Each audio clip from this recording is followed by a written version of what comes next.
Mis hermanos, que el Señor les bendiga. Vamos a continuar con nuestro estudio en materia de escatología. Ya desde la ocasión anterior, el episodio anterior, comenzamos a considerar Apocalipsis capítulo 20, este pasaje que se vuelve a veces tan controversial, tan dado a debates y polémicas, y nosotros estamos partiendo de lo más sencillo para poder llegar entonces a lo que podría ser más escabroso. Ya hemos dicho desde el episodio anterior que el capítulo 20 de Apocalipsis nos habla no de otra cosa más que del reino de Cristo, y quedamos de acuerdo, espero, en que este reino es un reino de vida, es un reino de verdad y un reino de autoridad. Cristo tiene autoridad plena, su palabra es siempre verdadera, por eso podemos confiar en ella, y nosotros debiéramos vivir en sometimiento a Él, en la esperanza de que nada nos puede quitar ni sus promesas ni la gloria que nos está asegurada. Es un reino de vida. Ahora, eh, pues vamos a continuar estudiando con este mismo propósito el capítulo 20 de Apocalipsis, no tanto el encontrar si podemos o no ganar los debates. Creo que hay gente que estará muy dotada de habilidades para debatir, pero más que leer este pasaje para poder debatir, tenemos que leer este pasaje para vivir a la luz de él. Entonces, hablemos de este capítulo un poco más. Una vez más, le envío un saludo a mis hermanos de la Iglesia Príncipe de Paz de Mérida, que el Señor les bendiga y les guarde, que se encuentren bastante amparados en su gracia y que el Señor les guíe en cada uno de los aspectos de su vida. Y a mis hermanos del Seminario Presbiteriano San Pablo, pues que el Señor les ayude con diligencia y con todo lo que se necesita para poder cumplir con sus responsabilidades estudiantiles, que el Señor también les dirija. Y a todo aquel que se está uniendo a nosotros, pues también bienvenido. Esperamos que nuestros contenidos puedan servirle, guiarle o llevarle a la palabra de Dios para ver si estas cosas son así. Eh, ¿De qué trata entonces Apocalipsis 20? Bueno, habla del reino de Cristo, pero cuando hablamos del reino de Cristo, pues también podemos hablar de los súbditos de Cristo o del pueblo de Cristo. Y de eso vamos a hablar en este segundo episodio de Apocalipsis 20. El pueblo de Cristo, el pueblo que ha sido comprado por el gran Rey de Reyes, el pueblo por el cual fue derramada la sangre del Cordero. Hablemos de este pueblo entonces. Y hay que considerar algunas cosas. Nosotros entendemos que Cristo Jesús ha venido a nosotros para librarnos de la muerte y del pecado. Se ofreció en la cruz del Calvario. Decíamos desde el episodio anterior que su reino es una realidad ya presente, pero todavía no plena. Y por eso estamos esperando su segunda venida. El día en que Cristo vuelva, pues habrá una resurrección de todos, unos para ser llevados a vida eterna, otros para ser llevados a condenación eterna. La tierra será renovada, nosotros esperamos cielo nuevo y tierra nueva, y todo se va a poner muy bien para los redimidos de Cristo. Mientras tanto, estamos en el periodo que podríamos llamar la época de la iglesia. No voy a disimular mi postura al respecto. Soy de los creyentes que afirmamos que los 1000 años descritos en Apocalipsis son 1000 años simbólicos, es decir, no son 1000 años en sí, sino que comprenden todo el tiempo entre la primera y la segunda venida de Cristo. Y aunque en este video no vamos a debatir sobre estas posturas, pues tengo que anticiparlo para poder explicar cómo nosotros interpretamos este pasaje. Estamos en la época entonces de la iglesia, la era de la iglesia. En todo este tiempo deberíamos estar cumpliendo con la gran comisión de ir y hacer discípulos, vivir en santidad, en oposición al mundo, en contracorriente a la carne y al pecado, y prepararnos para nuestro encuentro con el Señor. Básicamente de eso es de lo que habla Apocalipsis capítulo 20. Ahora bien, nosotros a la iglesia que actualmente está en la tierra, que actualmente está luchando contra el pecado, que actualmente está haciendo la labor de ser embajadores en el nombre de Cristo, anunciando las virtudes de aquel que nos llamó de las tinieblas a su luz admirable, a esta iglesia le llamamos la iglesia militante. la iglesia que milita, la iglesia que se esfuerza, que avanza, que persevera. Pero no somos los primeros cristianos que han hecho esto. Hubo previamente a nosotros iglesia, hubo hermanos desde la época de los apóstoles que fueron incorporados al pueblo de Cristo, que fueron parte de lo que llamamos la iglesia primitiva. Y a partir de entonces la iglesia ha venido reuniendo gente de toda lengua y nación, gente de todas partes, y conforme va pasando el tiempo, pues algunos de ellos son llevados a la presencia de nuestro Dios. A estos fieles, a estos creyentes que pues son llamados a la presencia de nuestro Señor, y hasta el final ellos mostraron una fe firme, un testimonio de santidad, una batalla constante contra los enemigos de Cristo, pues le llamamos la iglesia triunfante. Todo hermano que ha fallecido, que ha sido fiel hasta la muerte, es parte de esta iglesia triunfante. No estamos hablando de dos iglesias, estamos hablando de la misma iglesia de Cristo, los redimidos, pero unos ya en la gloria y otros todavía aquí en la tierra. No estamos hablando tampoco de denominaciones, no vaya a pensar que solo una denominación cumple con estas características. De hecho, la iglesia a la que nos referimos le podríamos llamar principalmente la iglesia universal. Y no necesariamente por estar en la lista de membresía de una iglesia local se es parte de esta iglesia, ¿sabe? Una cosa es definirse como cristiano, autodenominarse cristiano, otra es verdaderamente militar como un cristiano en santidad, en obediencia y en la proclamación del Evangelio. Y esto nos lleva ya a hacer una labor de autoanálisis nuevamente, ¿no? ¿Quién soy yo? ¿Soy parte de esta iglesia? ¿Soy parte de la iglesia militante que está esperando la venida de Cristo y que se mantiene en pie de lucha contra el pecado y que proclama el Evangelio? ¿O soy alguien que solo se dice cristiano, pero en realidad no se ven mucho las marcas de la obra de Cristo en mi vida? Tenemos que hacer esa obra de autoanálisis. Pues bueno, continuemos. Apocalipsis 24 nos dice que las almas de los decapitados por causa del testimonio vivieron y reinaron con Cristo 1000 años.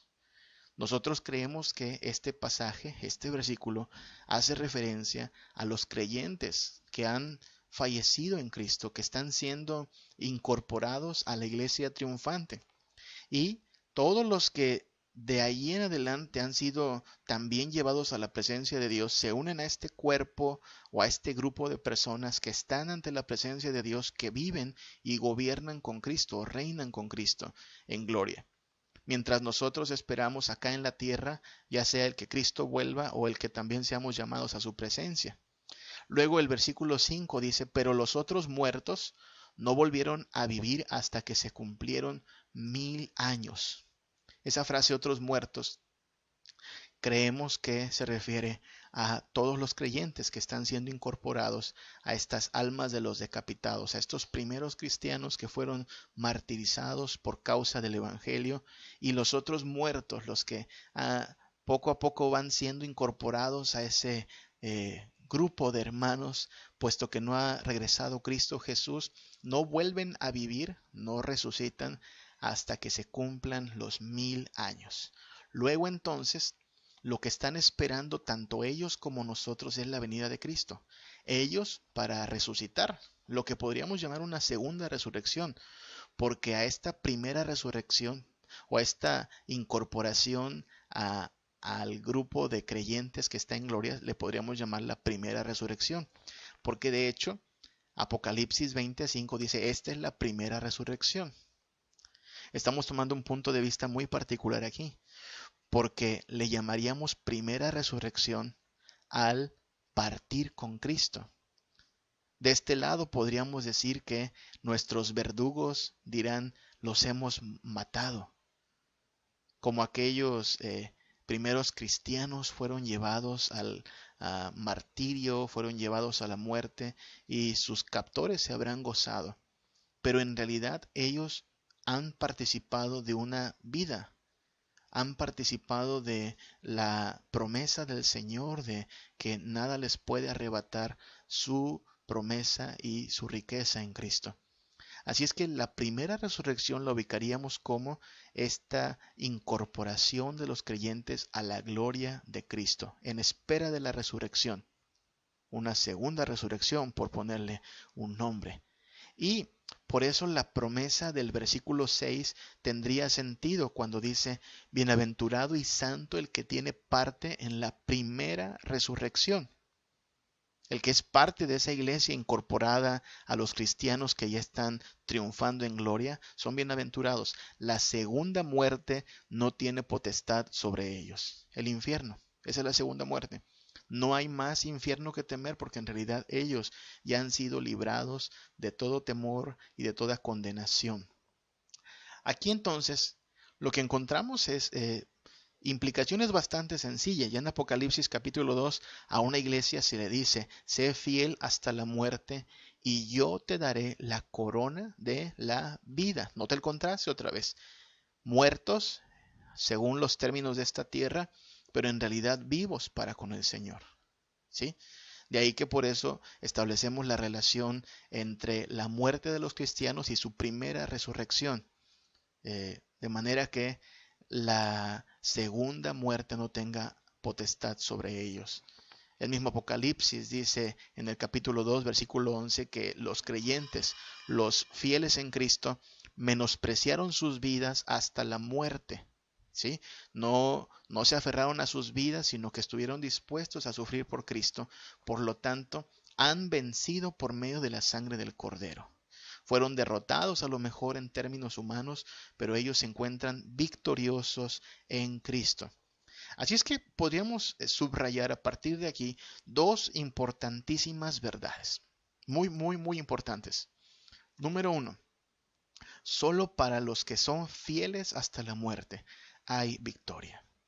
Una y otra vez la palabra de Dios nos anima a perseverar, nos anima a avanzar, a no volver atrás, a no ser de los que corren, pero corren sin llegar a la meta, a terminar el trabajo, a no poner nuestra mano sobre el arado, pero andar mirando para atrás. Una y otra vez el Señor Jesucristo y los apóstoles hablan acerca de llegar hasta el final.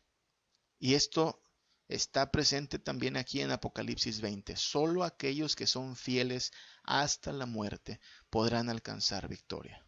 Este debe ser para nosotros un motivo más de oración, una constante petición a nuestro Señor. Ayúdanos, Señor, a perseverar. Ayúdanos a ser no de los que corren, pero después vuelven atrás, sino de los que permanecen hasta el final. Porque solo para los que son fieles hasta la muerte hay victoria. Pero algo más hay que decir. Solo para los militantes en la iglesia hay bienvenida en el reino. Solo para los que son miembros de esta iglesia, y repito, no estoy hablando de una denominación en particular, no estoy diciendo que la religión salva, estoy diciendo que la única forma de ser bienvenido en el reino de los cielos es ser parte de los discípulos de Cristo. Entonces, si alguien aspira a ser creyente en Jesucristo, si alguien aspira a ser bienvenido en el reino de los cielos, encuentre un grupo de hermanos que crean en Jesucristo como su único y suficiente Salvador. Encuentre un lugar donde se predica la palabra de Dios. Encuentre un lugar donde sea animado a la santidad, desafiado a la obediencia a Cristo. Permanezca con ellos y sea fiel hasta la muerte. No es posible, no es coherente que alguien aspire a ser bienvenido en el reino de los cielos, pero no busca asociarse con la compañía de los santos que van también camino al reino de los cielos. Así es que estamos solo subrayando lo que ya decían los mismos padres de la iglesia, que fuera de la iglesia no hay salvación. Entonces, estas dos realidades son muy importantes. Preguntémonos tantito.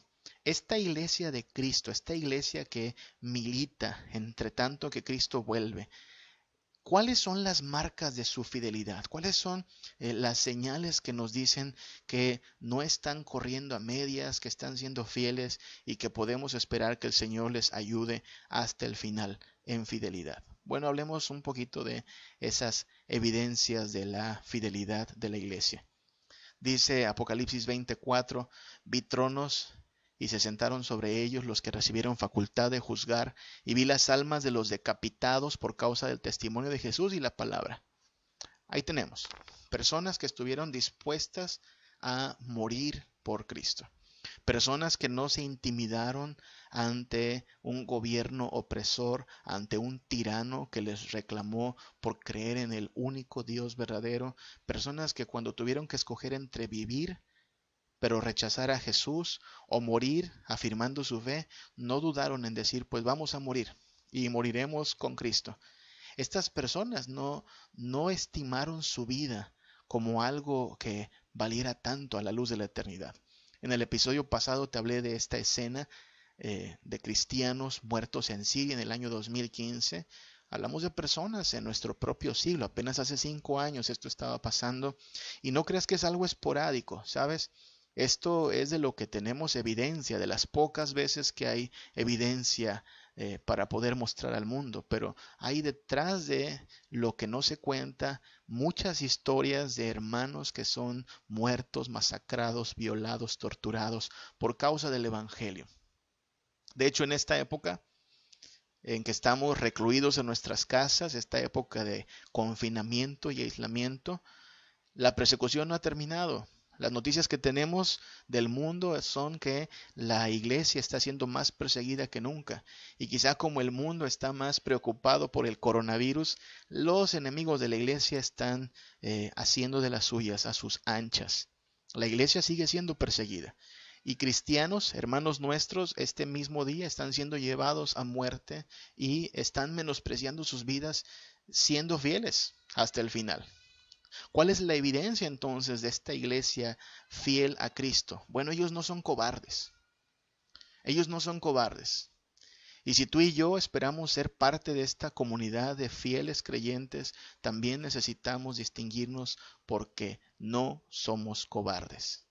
A lo mejor porque vivimos de este lado del planeta donde tenemos ciertas libertades, no nos ha tocado decidir todavía sobre nuestra vida, pero quizá no estamos lejos del momento en el cual ya no podremos simplemente decir que somos cristianos y no pasa nada. Quizá cada vez se acerca más la época en que decir que somos cristianos tendrá que ser afirmado con tanta convicción, con tanta certeza, porque nos traerá sin duda el menosprecio de la gente, sino es que la persecución de nuestra cultura.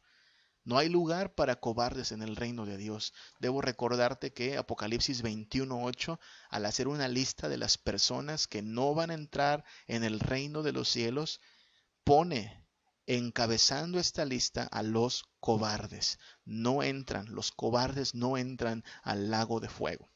Así es que es un motivo por el cual podemos orar a nuestro Dios. Señor, si hay en mí cobardía, si hay en mí falta de carácter, ayúdame a ser valiente, a poner tu reino en primer lugar. Estos cristianos son evidentes porque no son cobardes. ¿Por qué fueron llevados a muerte? Bueno, dice que ellos fueron decapitados por causa del testimonio de Jesús y por la palabra de Dios.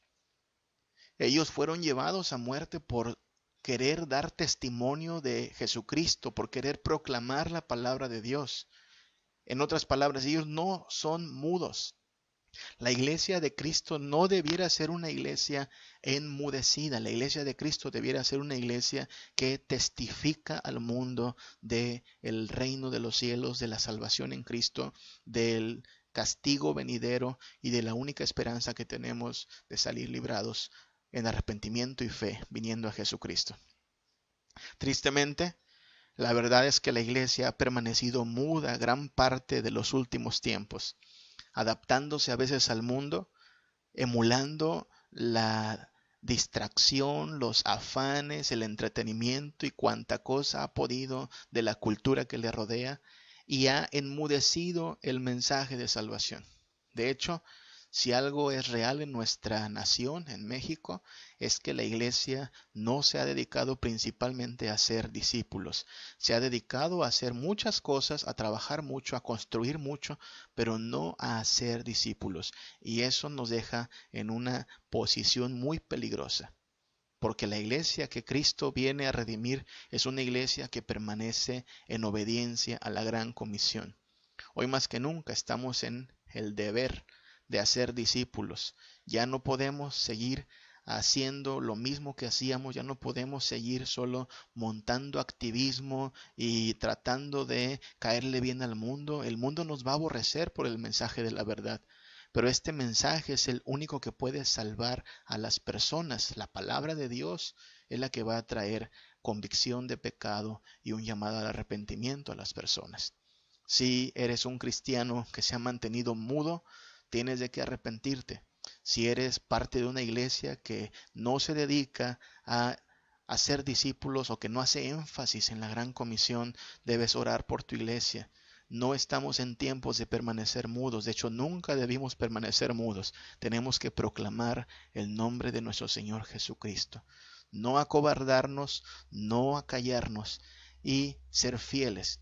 Dice el mismo versículo 4 que ellos no recibieron la marca en sus frentes ni en sus manos. Esa marca de la bestia, aquel 666, no está en los miembros de esta iglesia del Señor. Y es aquí donde vamos a hablar de la famosa marca, la marca de la bestia, el 666, que muchos andan de tiempo en tiempo preguntándose si es el nuevo código de barras, el nuevo código numérico, el nuevo chip que nos van a implantar. Creo que no hay lugar para la especulación ni tampoco para las ideas de ciencia ficción. Tenemos que comparar lo que dice Apocalipsis con lo que dice el resto de las escrituras. Y mira, Apocalipsis 13 nos habla de esta marca, la marca de la bestia. Dice el versículo 16 que este personaje hacía que todos, pequeños y grandes, ricos y pobres, libres y esclavos, se les pusiese una marca en la mano derecha o en la frente. ¿Sí? La mano derecha o la frente. A lo mejor para nosotros no es tan clara la relación entre la mano derecha y la frente, pero para el contexto bíblico es bien clara la relación y quiero tratar de explicarla a continuación. La mano derecha representa nuestra acción, nuestro actuar, y la frente representa nuestro pensamiento. No es la primera vez que aparece esta relación en la Biblia. En aquellas palabras de Dios para su pueblo, aquel gran mandamiento, ¿te acuerdas? Amarás al Señor tu Dios con todo tu corazón, toda tu alma, toda tu mente. Luego dice el pasaje de Deuteronomio 6, el versículo 8 dice, y estas palabras que te mando hoy las repetirás a tus hijos, y claramente dice así, las atarás como una señal en tu mano, ojo, mano, y estarán como frontales entre tus ojos. ¿Sí? Otra vez, lo que está diciendo el Señor no es que tenía el pueblo de Israel hacer lo que terminaron haciendo los fariseos. Ellos se lo tomaron literalmente y entonces se hicieron unas cajitas con ciertas porciones de la ley y se las pusieron aquí en la frente y otras también aquí en la mano, y hasta el día de hoy es parte de la tradición rabínica. No era tomárselo así de literal. La idea es, estas palabras que te mando yo, mi pacto, mi ley, debe ser lo que moldee tu forma de pensar, debe ser lo que moldee tu actuar, ¿sí? Tus acciones y tus pensamientos deben ser sometidos al gran rey. Y si no están sometidos esos pensamientos y esas acciones al gran rey, pues está sometido al anticristo, está sometido a el dragón. Esta marca de la bestia no es algo que nos van a sellar, a tatuar, a implantar en un chip. Esta marca ya está. Todo aquel que no ha nacido de Cristo opera bajo los pensamientos del pecado y actúa conforme al pecado. ¿Te das cuenta? Si no eres un hijo de Dios sellado por el nuevo pacto, tú vives y operas y piensas conforme al mundo, conforme al pecado, conforme a la carne. Así es que debemos por eso establecer estas relaciones. Mira, Efesios capítulo 2, versículo 3, habla de la carne no como el cuerpo, sino la carne como el pecado. En estos mismos términos dice que todos nosotros vivimos en otro tiempo en los deseos de nuestra carne, ¿sí?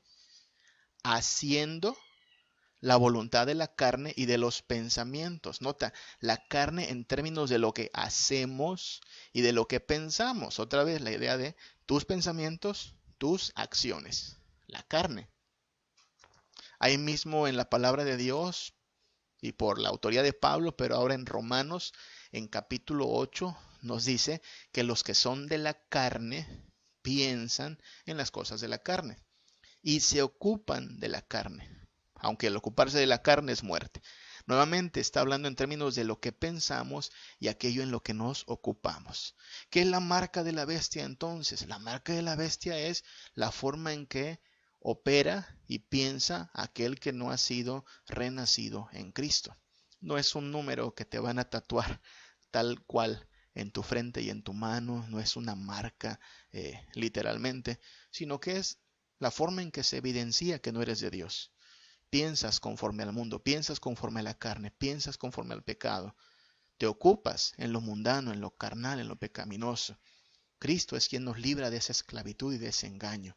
Así es que estos cristianos, estos miembros de la iglesia verdadera, son distinguibles porque no son cobardes, porque no se han callado, no se han enmudecido y porque no son carnales. Ellos viven en santidad. ¿Te acuerdas? En Apocalipsis ellos están vestidos de ropas blancas, han sido emblanquecidos en la sangre del Cordero, su mente ha sido lavada, sus obras han sido purificadas, viven en santidad. La iglesia, por eso se puede presentar delante de su Señor como una esposa vestida de lino fino, ataviada para su marido. Esto es lo que Dios espera de su iglesia. Cristianos verdaderos, cristianos auténticos, que sean distinguibles porque no son cobardes. Si toca morir, pues moriremos con honor, porque es un honor ser parte del reino de nuestro Dios. No mudos, no se calla el evangelio, proclama el evangelio en todo momento, y no carnales. No se adapta al mundo, sino que se distingue del mundo viviendo en santidad, santidad que viene de nuestro Señor, santidad que pretende darle gloria a aquel que nos ha lavado de nuestros pecados. Hasta ahí vamos a dejarle por este momento. Estamos hablando entonces del reino de Dios. Ya hemos dicho que este reino de nuestro Señor Jesucristo es un reino de vida, de autoridad y es un reino de verdad. Y que el pueblo de nuestro Señor es un pueblo que no es cobarde, que no es mudo y que de ninguna manera se va a adaptar a todo lo que tiene que ver con el pecado. Va a luchar contra el pecado. No, no es carnal, no, no es mundano. Ahora ya es del Señor. Recuerda que nos encuentras en nuestras redes, en YouTube, en Spotify, como Una Vida Reformada, ¿sí? Sin espacios. Y en nuestras demás redes también hay muchos contenidos que esperamos puedan serte de utilidad. Termino con una porción de Primera de Pedro, capítulo 4, versículo 17. El apóstol Pedro nos hace esta advertencia y dice: hermanos, es tiempo que el juicio comience por la casa de Dios. Y si primero comienza por nosotros, ¿cuál será el fin de aquellos que no obedecen al Evangelio de Dios? Pedro está advirtiéndonos que el juicio comienza por la casa de Dios. Vaya, el juicio comienza por la iglesia. A veces somos muy drásticos en la iglesia en hablar de los pecadores solo como los que viven fuera de una relación con Cristo. Y es muy fácil criticar y es muy fácil señalar a aquel que anda en el vicio, que anda en la perdición, que anda en la promiscuidad. Bueno, ellos serán juzgados, pero el juicio comienza por la casa de Dios. Esta iglesia visible de la cual formamos parte será juzgada y el Señor va a hacer un juicio separando las ovejas de los cabritos, separando el trigo de la cizaña. Y por eso mismo Pedro nos dice: hermanos, consideren, el juicio comienza por la casa de Dios. Una cosa, hermano, una cosa es llamarse cristiano. Una cosa es pasar al frente y hacer una profesión de labios de tu credo. Otra cosa es vivir en verdadero sometimiento, dependencia, confianza y santidad en Jesucristo. Nosotros estamos llamados a ser la iglesia verdadera, la iglesia auténtica, la iglesia que no se acobarda ante los adversarios, la iglesia que no se calla el evangelio y la iglesia que no se adapta al mundo, vive en santidad porque quiere ser parte de este reino, porque espera que la gloria sea para este Rey de Reyes y Señor de señores. En ese deseo vivimos, en esa esperanza permanecemos hacia adelante, firmes y adelante, confiando en Cristo, dependiendo de su gracia. Que el Señor te bendiga, que el Señor nos guarde. Nos vemos en una próxima ocasión.